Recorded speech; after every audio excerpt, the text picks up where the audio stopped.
Aye, shepherd's pie. Greetings from the Philippines. I'm back. Thought I'd make a cheeky little video today about the old Filipino driving license, which, if you're going to be living in the Philippines, will be incredibly useful.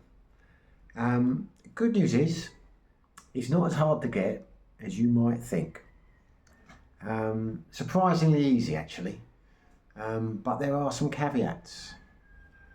Now, the first problem you're going to have is, just like with the driving licenses, they have a thing in the Philippines, it would appear, about being in country continuously for 6 months. Once you've been here for 6 months, you are classed as what they call an alien resident. And as I say, that is 6 months continuously. You cannot have, popped out for a weekend to Thailand or whatever and come back. The whole thing starts again, as I understand it. But once you are an alien resident, you've done your 6 months. This is regardless of whether you had a 2-month visa, 3-month visa. It's literally 6 months in country. You can start getting things like opening a tourist bank account, which I spoke about a few videos back, and you can get your driving license.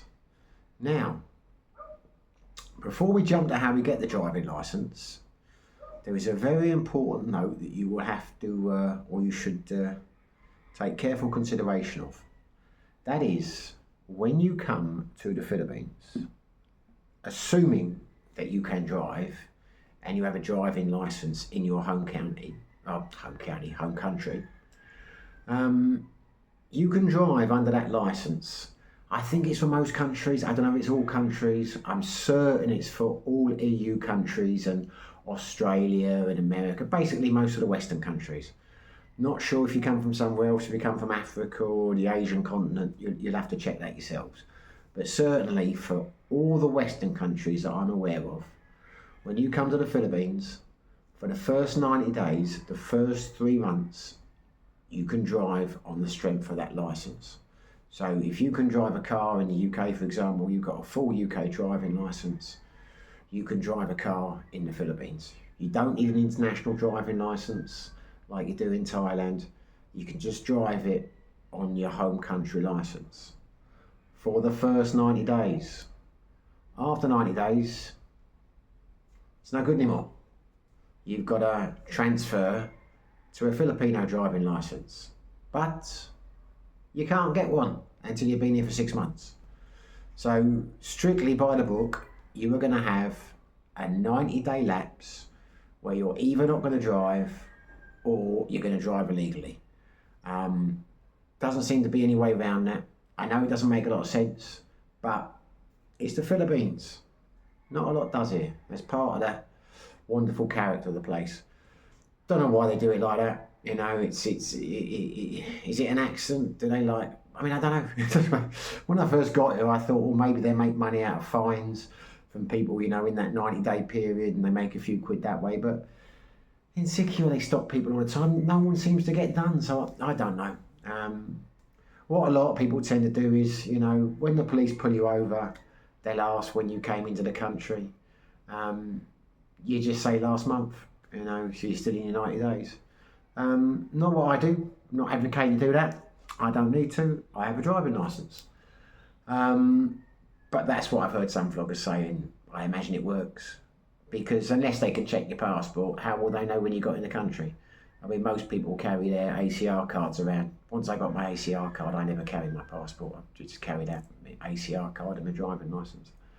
Anyway, so now this is assuming, of course, that you have a licence in your home country.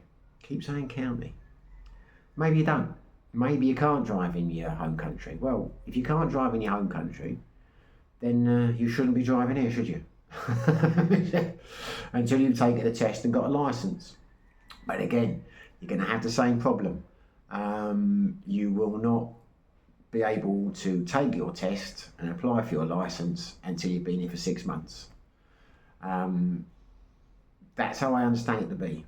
Certainly the way it is in Dumaguete, it's certainly the way it is in Siquijor, certainly the way it is in Cebu.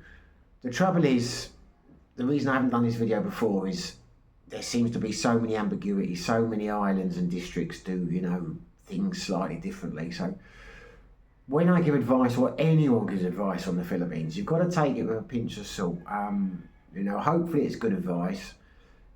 If you're in Mindanao and you have a problem following my advice, well, I apologise. This is how I'm led to believe. This is how it has worked for me, and this is how it has worked for countless other expats that I know over here. So fingers crossed, it's how it will work for you, whatever island you're on. So you've got to be here 6 months. Then at the 6 month stage, you've got two options, or you fall into one of two categories. You've either got a license in your home country and you want to convert that to a Filipino license, or you don't have a license in your home country and you want to take your test. And we'll cover both of those now.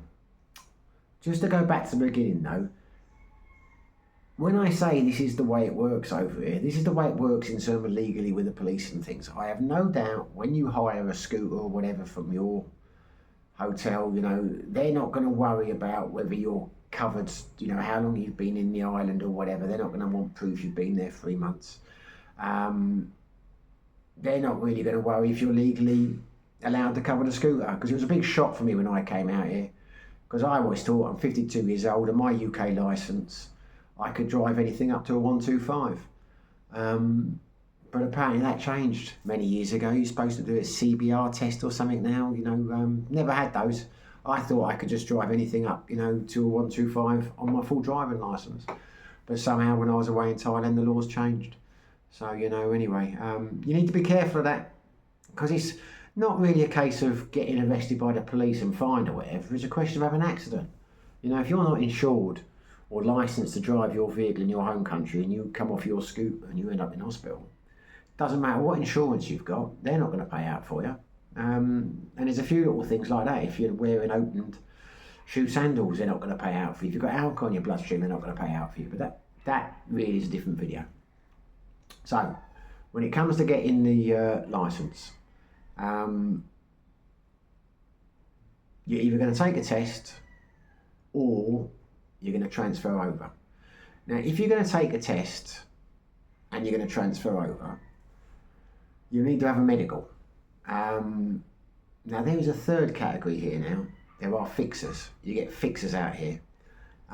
You don't necessarily need a medical if you use a fixer. It's more expensive. I know several expats in Siquijor that used a fixer. I think the fee was about $2,500. The fixers took care of all the paperwork. Didn't matter about the medical or whatever. They just transferred the license, got it all sorted out. Made the application, got it sent back, gave you a license. That is one route. That's the fixer route. I'm sure they've got fixers in every city. Don't know a lot about them. I know there were a couple in Siquijor, and I know a few exports went that way. Let's say you're going to take the test. Well, the good news is, it's bloody easy. I didn't take the test. I transferred my licence over, but my old mate Ray, he took the motorbike test. What he had to do is he had to go and get a medical in, Ray, if you're friends of the channel, you'll know Ray. I've done a few videos with Ray. He just had to go to the doctor in Siquijor, cost him 500 pesos to get a medical done to say he was fit to drive. All the doctor asked him to do was sit on a scale, look at a board and read the numbers off, the letters off of the alphabet. The biggest ones on the board, and he was wearing his glasses. I think they took his blood pressure and that was it. No other questions. Once he got that, he went up to the LTO, because the LTO is where you will have to go. You have to go to the LTO office. There will be an LTO office in virtually every jurisdiction. I know there's one in Dumaguete, there's one in Siquijor. There'll be one in every big city, and some of the smaller towns as well, I'm sure. So he got his medical passed. He went up to the test centre. Now in Siquijor, he did not need an appointment. He just went to the LTO, said to them that he wanted to take his motorbike test. He had a motorbike with him already. They said, fine, go and get your medical done. He went and did that, came back, got on the bike. All he had to do was ride 300 metres down the road, 300 metres back again. That was it. And then he paid 650 pesos and they gave him a paper licence. The idea being that he would get a laminated one like this, but he had to come back in a few months and get it. But he's been back several times and he still can't get a plastic one. And now he's living in Cebu, he can't get the plastic version. But you hear a lot of that, So that's how easy it was in Siquijor. He literally went down, had a Mickey Mouse medical, rode 300 metres up the road, turned the bike round, using his feet on the floor, drove back again. Sir, you've passed, paper licence, legally good to go. That was just for a motorcycle, scooter. If he'd wanted to get his car as well, as I understand it, but he didn't, all he would have needed to do is bring a car, because that was the trouble, he didn't have a car with him. And he would just have to have driven 300 metres, turned it around and driven back again. And that's how you pass your car test. But he was good to go. And it cost him less than 1,200 pesos. And that would last him for 5 years. And that's all it was. Turn up, no appointment, medical test. He said the whole thing took him less than 2 hours. Now, Dumaguete, I have several friends who've done the same thing. A couple of them are transferred over. They've gone to see different doctors. And the reason I'm telling you about this, I've got a French mate who lives up in Darwin. It's a funny story, but it also shows you how little interest they seem to take in the medical over here. Because he went down, he was going to transfer over, so he bought his French driving licence. His plan was to transfer it over. So he went down, had to have the medical. Nurse comes and greets him. You know, they take his payment and everything. He goes into this office and he sits down. He tells him to take a seat. Doctor's sat in front, watching a movie on his iPad. The nurse sits in the corner, and out of the blue, because he says hello to the doctor says, hello, how are you, sir? Didn't really turn around, just carries on. The nurse says, finger. Like that. Guy looks around, like French guy. I'm not going to say his name because he doesn't like being on Facebook and that. I mean, well, I'd say his name Max. You don't need to do anything more than that. Max looks around, thinks, what's she talking about? He looks at his finger. Then she says, finger again. So he's like, what's she doing? And she did this about 10 times. And he's looking, he's about to say, why do you keep asking me about finger? Because the doctor's not saying anything. Max isn't saying anything because he's not sure who she's talking to. And this nurse is just sitting there saying finger, finger, finger, finger. And what it was, she's doing the medical with the doctor, and the doctor's got to tap his finger on his biometric to tick it's okay. So she's like saying, you know, ticking that his blood pressure's fine. The doctor's putting his finger there, finger there, finger there, finger there, finger there.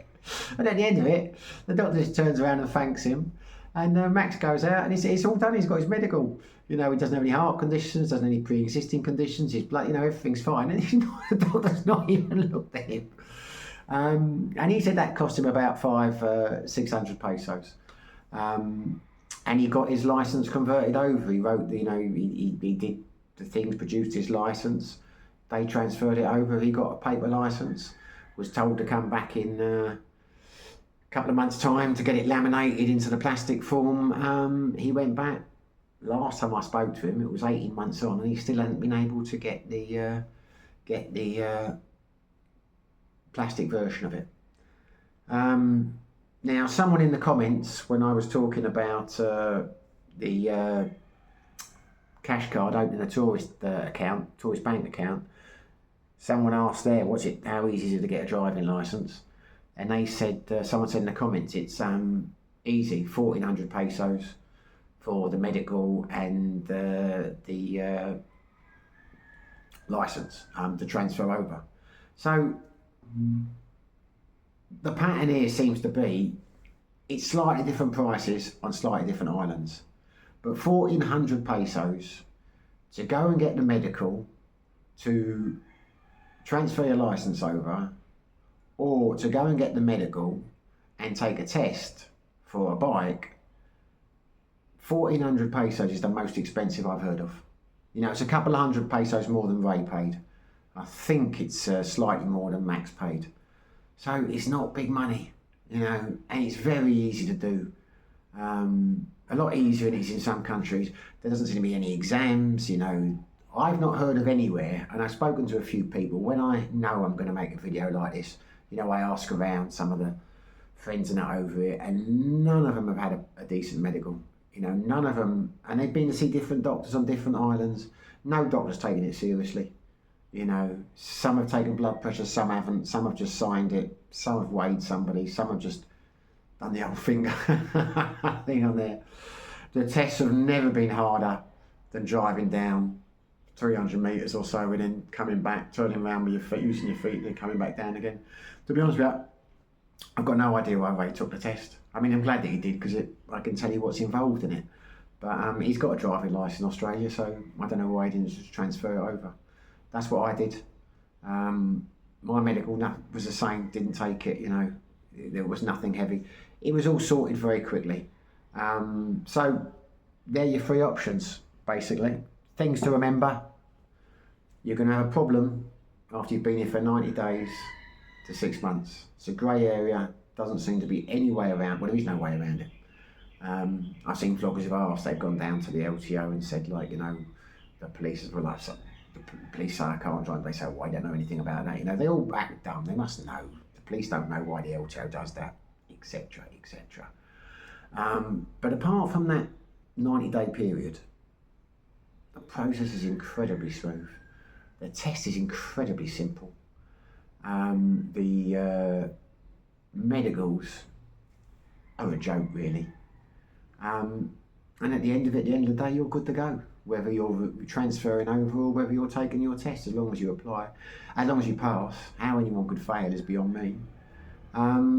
The licence is good for 5 years, to the best of my knowledge. My licence is 5 years, Ray's is 5 years. I have heard you can get a 10-year one, but this is a question you can ask the LTO when you go down there.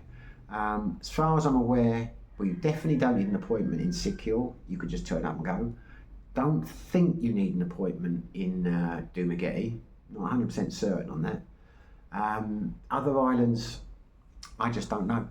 But obviously, you know, you don't want to take everything I say as read because things change very quickly. I mean, you're going to contact the LTO and ask them first. Can you just, you know, in whichever town or city you're in, do I need to make an appointment or can I just come? And you go whatever they say.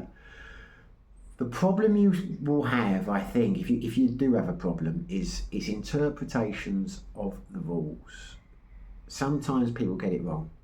Some cities and towns seem to be more fatigued with tourists and expats than others. Dumaguete, I've heard a couple of people, you know, when they've gone to get it, they've been sent away because they don't have a 6-month visa, which isn't really a thing. Now, whether that's because the person behind the counter doesn't like expats and was being difficult and they got confused, I don't know. But it's happened to 2 people I know. But they've just gone back a different day, tried again and got it. So, you know, Sigil, they really are incredibly helpful. The police, you know, won't touch you for anything. They're the nicest police you've ever met in the world. The LTO hospital, everywhere on Sigil, because I wouldn't say they don't understand doing it, but they really are of the mindset that tourists and expats are what keeping Sigil going financially. It's really boosted that island financially. It's probably spoiled it in other ways, but they're very tourist friendly over there, very expat friendly. They will bend over backwards to help you. Not so much in Dumaguete. There does seem to be a fatigue, but they're not going to screw you about for the sake of it, I wouldn't have thought. I know a lot of people here now. No one I've spoken to apart from 2 who said they had problems in Dumaguete, just went back another time the following week, saw someone else and it was all sorted. So there you go. I don't know what else I can tell you. Hopefully you find this useful and it encourages you to get your driving licence, or, you know, motivates you to do it, or motivates you to decide not to, I don't know. But if you're using it as a research tool, I hope you found it helpful. If you like the video, smash the like button. If you haven't subscribed, that'll make me very happy. Whether you do, whether you don't, wherever you are, whatever you're doing, stay safe, be lucky,